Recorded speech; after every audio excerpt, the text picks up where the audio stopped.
Hello guys, here we go with an action cam which I bought on the market for $2. It's not working as you can see. We have only one red LED blinking and nothing more it's happening. I opened the GoPro, I mean the action cam, and somebody already has gone inside this cam. Let's see what's inside. The battery is missing. I will need to buy a new battery.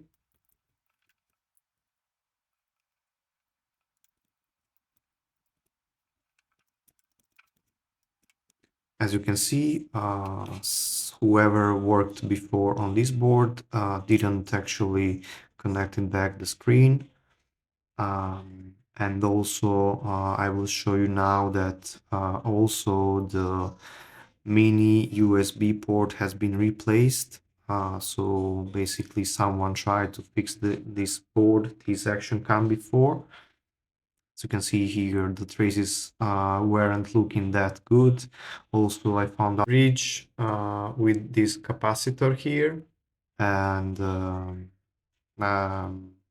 cap and oscillator. I just touched up very quickly the USB port. Everything seems fine. I connected back the switch, the on-off switch or the OK switch, which break apart during the disassembly.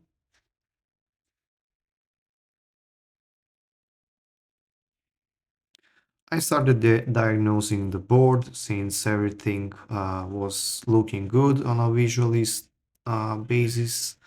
I couldn't find any blown component, any broken trace or whatever very obvious.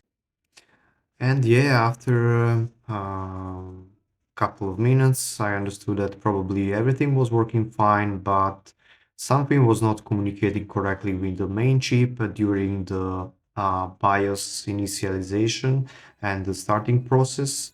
So something was not connected correctly with the main chip, and in the end, the board was not working at all. But as you can see here, boom, I reflowed the chip and everything now it's working. The cam it's working great for $2. Great fix. And yeah, subscribe. See you in the next one. Bye guys.